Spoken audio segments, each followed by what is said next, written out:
everyone, welcome to Asylum Learning. It's me, Jamshad. ഇന്ന് നമ്മൾ പറയാൻ പോകുന്നത് ഇനി വരുന്ന ആനുവൽ എക്സാമിൽ 9ാം ക്ലാസ്സിൽ ഉറപ്പായിട്ടും എക്സ്പെക്റ്റബിൾ ആയിട്ടുള്ള ഒരു ക്വസ്റ്റ്യൻ ആണ് നൗൺ ഫ്രേസ്. നമ്മുടെ മോഡൽ ക്വസ്റ്റ്യൻ പേപ്പറിൽ സമഗ്ര തന്നിട്ടുള്ള മോഡൽ ക്വസ്റ്റ്യൻ പേപ്പറിൽ തന്നിട്ടുള്ള ക്വസ്റ്റ്യൻ ഒക്കെയാണ്. അത് എങ്ങനെ വന്നു കഴിഞ്ഞാൽ നിങ്ങൾക്ക് ക്രാക്ക് ചെയ്യാൻ പറ്റുന്ന ഒരു സീക്രട്ടും കൂടി പറയാൻ പോവാണ്. സോ ആദ്യമായിട്ടാണ് ചാനൽ കാണുന്നതെങ്കിൽ സബ്സ്ക്രൈബ് ചെയ്യാൻ മറന്നു പോരുത്. നേരെ നമ്മൾ പോകുന്നു ക്വസ്റ്റ്യനിലേക്ക്. ദാ പിടിച്ചോ ക്വസ്റ്റ്യൻ. അപ്പൊ നിങ്ങളുടെ 9ാം ക്ലാസ്സിലെ ഫ്രണ്ട്സിന് ഇത് ഷെയർ കൊടുക്കാൻ മറക്കരുത്. കാരണം നൗൺ ഫ്രേസ് റിലേറ്റഡ് ആയിട്ടുള്ള ക്വസ്റ്റ്യൻസ് അവരും ചെയ്ത് പഠിക്കട്ടെ, അവരും പാസ്സാവട്ടെ. യെസ്, 10th വരുന്ന സമയത്ത് ഏറ്റവും മികച്ചൊരു ക്ലാസ്സിൽ അവരും ഇരിക്കട്ടെ, നല്ല മാർക്കോട് കൂടിയിട്ട്. ഏതായാലും നമ്മൾ തുടങ്ങാൻ പോവുകയാണ്. ഇവിടെ ചോദിച്ച ക്വസ്റ്റ്യൻ എന്താ വെച്ചാൽ ഇവിടെ ഒരു രണ്ട് സെന്റൻസ്, ഇതൊരു സെന്റൻസ്, ഇത് അടുത്ത വലിയൊരു സെന്റൻസ്. ഇത് നോക്കിയിട്ട് ഇതിൽ എവിടെയാണ് നൗൺ ഫ്രേസ് ഏതാണ്, അതുപോലെ തന്നെ വെർബ് ഫ്രേസ് ഏത് മുതലാണ് തുടങ്ങുന്നത് എന്നാണ് ചോദിച്ചത്. Pick out the noun phrase in the subject position and verb phrase from the following sentence. ഇതിൽ നൗൺ ഫ്രേസും വെർബ് ഫ്രേസും കണ്ടെത്താൻ വേണ്ടിയിട്ടാണ് നിങ്ങളോട് പറഞ്ഞത്. സെറ്റാക്കാം, നോക്കിക്കോ. ദാ പിടിച്ചു. എങ്ങനെയാണ് നൗൺ ഫ്രേസ് കണ്ടുപിടിക്കുക? നൗൺ ഫ്രേസ് കണ്ടുപിടിച്ചാൽ പിന്നെ വെർബ് ഫ്രേസ് കണ്ടുപിടിക്കാൻ ഈസിയാണ്.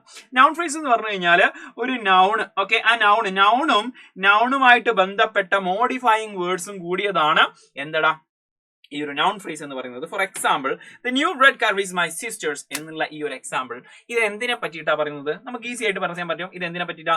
ഇതൊരു കാറിനെ പറ്റിയിട്ടാണ് പറയുന്നത്. It's about A car. ഇത് കാറിനെ പറ്റിയിട്ടാണല്ലോ പറയുന്നത്. അപ്പോൾ കാറിനെ പറ്റിയിട്ടാണ് ഈ ഒരു കംപ്ലീറ്റ് സെന്റൻസും പറയുന്നത്. അത് മനസ്സിലായി? Okay, ready. ഇത് കാറിനെ പറ്റിയിട്ടാണ്. അപ്പൊ ഈ കാറിനെ മോഡിഫൈ ചെയ്യാൻ വേണ്ടി വന്നതാണ്. കാർ എങ്ങനത്തെ കാറാണ്? റെഡ് കാറാണ്. അതിനെ മോഡിഫയർ എന്ന് പറയും. അതുപോലെ തന്നെ ഇത് എങ്ങനത്തെ കാറാണ്? ന്യൂ കാറാണ്. ന്യൂ ആണ്, റെഡ് ആണ്. എന്ത്? കാർ ന്യൂ ആണ്, അതുപോലെ തന്നെ റെഡ് ആണ്. പിന്നെ അതിനു വേണ്ടി വന്നിട്ടുള്ള ആർട്ടിക്കിൾസ്, ഓക്കെ, എന്താണ്? ആർട്ടിക്കിൾസിൽ പെട്ടതാണ്. ദ, എ, ആൻ ഒക്കെ ആർട്ടിക്കിൾസിൽ പെട്ടതാണ്. ഇനി ഇതിന്റെ കൂടെ എന്തെങ്കിലും പ്രിപ്പോസിഷൻ വരികയാണ്. A new red car in the corner, ആ മൂലയിലുള്ള കാർ, അതും കൂടി വന്നു കഴിഞ്ഞാലും അതപ്പോ ഏതൊക്കെ ആർട്ടിക്കിൾസ്, മോഡിഫയേഴ്സ്, ഇനിയിപ്പോ അതിന്റെ പ്രിപ്പോസിഷൻസ് കൂടി വന്നു കഴിഞ്ഞാൽ അതൊക്കെ കൂടി ചേർന്നതാണ് നൗൺ ഫ്രേസ്. അപ്പോ അത് നൗൺ ഫ്രേസ് ഇതുവരെ ആയിരിക്കും. പ്രത്യേകിച്ച് ഇനി നമുക്ക് ശ്രദ്ധിക്കാനുള്ളത് എവിടെയാണോ ഒരു ഓക്സിലറി വേർബ് സ്റ്റാർട്ട് ചെയ്യുന്നത് അല്ലെങ്കിൽ ഒരു നോർമൽ വേർബ് സ്റ്റാർട്ട് ചെയ്യുന്നത്, അതിനുശേഷമുള്ളതാണ് വെർബ് ഫ്രേസ്. നോക്കിക്കോ. നെക്സ്റ്റ് വൺ ഞാൻ മറ്റൊരു കളറിൽ ഹൈലൈറ്റ് ചെയ്യുകയാണ്. നോക്കിക്കോ. ഈസ് എന്നുള്ളത് എന്താണ്? ഓക്സിലറി വേർബ് ആണ്. Is, was, were, had, have ഒക്കെ എന്താണ്? ഓക്സിലറി വേർബുകളാണ്. സോ അത് സ്റ്റാർട്ട് ചെയ്തോ. അതിനുശേഷമുള്ളതൊക്കെ എന്തായിരിക്കും? വെർബ് ഫ്രേസ് ആയിരിക്കും. ഈസ് മൈ സിസ്റ്റേഴ്സ് എന്ന് പറയുന്ന സമയത്ത് ഇറ്റ്സ് എ വെർബ് ഫ്രേസ്. അപ്പോ ഈ മഞ്ഞ നൗൺ ഫ്രേസ്, ഈ ഒരു ഗ്രീൻ എന്ന് പറയുന്നത് മഞ്ഞ എന്ന് പറയുന്നത് നൗൺ ഫ്രേസ്, ഗ്രീൻ എന്ന് പറയുന്നത് വെർബ് ഫ്രേസ്. ഓക്കെ, അടുത്ത കുറച്ച് എക്സാമ്പിൾ കണ്ടു കഴിഞ്ഞാൽ നിങ്ങൾക്ക് ഈസി ആയിട്ട് മനസ്സിലാക്കും. നോക്കിക്കോ. Find out the noun phrase. ഇതിലെ നൗൺ ഫ്രേസ് കണ്ടുപിടിക്കാൻ വേണ്ടി നിങ്ങളോട് തന്നു കഴിഞ്ഞാൽ നിങ്ങൾ നോക്കിക്കോ.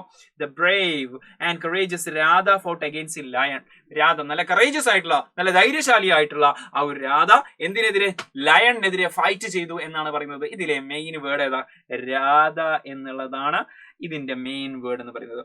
രാധയെ മോഡിഫൈ ചെയ്യാൻ വേണ്ടിയിട്ടാണ് കറേജസ് എന്നുള്ളതും ബ്രേവ് ഉള്ളതും എന്നൊക്കെ വന്നിട്ടുള്ളത്. അപ്പൊ ഇതിനെ മോഡിഫൈ ചെയ്യാൻ വന്നിട്ടുള്ളതാണ് ബ്രേവും, കറേജസ് എന്നുള്ളത് മോഡിഫയർ ആണ്. ഇതാണ് ആക്ച്വലി മെയിൻ നൗൺ എന്ന് പറയുന്നത്. അപ്പൊ ഇതാ എന്നുള്ളത് ആർട്ടിക്കിൾ ആണ് കേട്ടോ. ആർട്ടിക്കിൾ ആണ്. യെസ്, ആർട്ടിക്കിൾ ആണ്. ഇത് മോഡിഫയേഴ്സ് ആണ്. ഓക്കെ, ഇത് മോഡിഫയേഴ്സ് ആണ്. യെസ്. അപ്പോ ഇത് പിന്നെ ഫൗട്ട് എന്ന് പറയുന്നത് എന്താടാ? ഫൗട്ട് എന്ന് പറഞ്ഞാൽ എന്താ? ഇറ്റ്സ് ആക്ച്വലി ഫൈറ്റിന്റെ V2 ആണ് അല്ലെ. അപ്പൊ അത് എന്താണ്? ഫൈറ്റ് എന്നുള്ള വേർബ് ആണ്. വേർബിന്റെ V2 ആണിത്. അപ്പൊ ഫൗട്ട് മീൻസ് ആക്ച്വലി അവിടെ വേർബ് തുടങ്ങി, വേർബോ ഓക്സിലറിയോ ഏത് തുടങ്ങി കഴിഞ്ഞാലും അതിനുശേഷമുള്ളത് എന്തായിരിക്കും? വെർബ് ഫ്രേസ് ആയിരിക്കും. അതിന് മുമ്പുള്ളത് നൗൺ ഫ്രേസ് ആയിരിക്കും. സെറ്റ് അല്ലേ? റെഡി അല്ലേ? അപ്പൊ ഇനി നമുക്ക് ഓൾറെഡി ഇതിന്റെ ആൻസർ നോക്കാൻ പോവാണ്. A children spending power. നോക്കിക്കോ, ഇത് നമ്മൾ ഹൈലൈറ്റ് ഒക്കെ ഒഴിവാക്കിയിട്ട് നമ്മൾ നേരെ ആൻസറിലേക്ക് എടുക്കാണ്. Children spending power. നമ്മൾ പറഞ്ഞു is, was, has, have, had ഒക്കെ എന്താണ്? യെസ്, അവിടെ വരെയാണ് ഇതിന്റെ നൗൺ ഫ്രേസ് ഉള്ളത്. അതുപോലെ തന്നെ അതിനുശേഷമുള്ളതൊക്കെ വെർബ് ഫ്രേസ്. Okay, yes. ഇനി അടുത്ത് നമ്മൾ കണ്ടുപിടിക്കാൻ പോവാണ്. The use of a celebrity or popular character to endorse a product in an ad is an extremely effective source of persuasion. ഇതിന്റെ ആൻസർ ഇതിൽ എവിടെയാണ് ആ ഓക്സിലറി? ഞാൻ ഒരു ക്ലൂ തരികയാണ്. ഇത് ആക്ച്വലി ഓക്സിലറി സ്റ്റാർട്ട് ചെയ്തതിന് ശേഷമാണ് ഇതിന്റെ വെർബ് ഫ്രേസ് സ്റ്റാർട്ട് ചെയ്യുന്നത്. ആ ഓക്സിലറി ഏതാണെന്ന് മാത്രം നിങ്ങൾ എന്ത് ചെയ്താൽ മതി? നിങ്ങൾ അതിന്റെ ആൻസർ കമന്റ് ചെയ്താൽ മതി. ഓക്കെ, നിങ്ങൾക്ക് വർക്ക് ആയിട്ടുണ്ടോ സെറ്റ് ആയിട്ടുണ്ടോ എന്ന് അറിയാൻ വേണ്ടിയിട്ടാണ്. അല്ലെങ്കിൽ വേറൊരു എക്സാമ്പിൾ തരാം. അതിന്റെ ആൻസറും ഇതിന്റെ ആൻസർ, ഞാൻ ചെയ്യാൻ പോകുന്ന എക്സാമ്പിളിന്റെ ആൻസറും കൂടി നിങ്ങൾ അത് കമന്റ് ചെയ്യട്ടോ.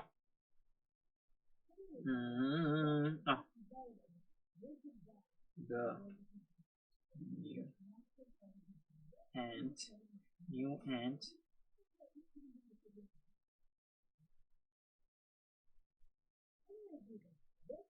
long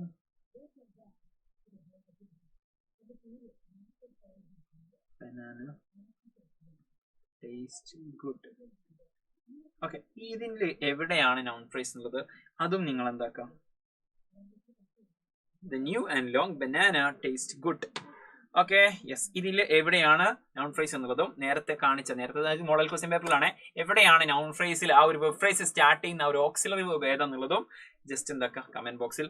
ഇത് ആക്ച്വലി ബി ഇട്ടാൽ മതി, മറ്റേതിൻ്റെത് എ ഇട്ടാൽ മതി. അങ്ങനെ എയും ബിന്റെ ആൻസർ നിങ്ങൾ കമന്റ് ബോക്സിൽ ഇടാം. നിങ്ങൾ ഫ്രീ നോട്ട്സിന് വേണ്ടി കമന്റ് ബോക്സിൽ പിൻ ചെയ്ത് വെച്ചാൽ ആ ഒരു ലിങ്കിൽ ക്ലിക്ക് ചെയ്ത് കഴിഞ്ഞാൽ നിങ്ങൾക്ക് ഫ്രീ ആയിട്ട് നോട്ട്സ് കിട്ടുന്നതായിരിക്കും. So thank you. Let's see in another class with another session. Until it's bye. Thank you. Love you all.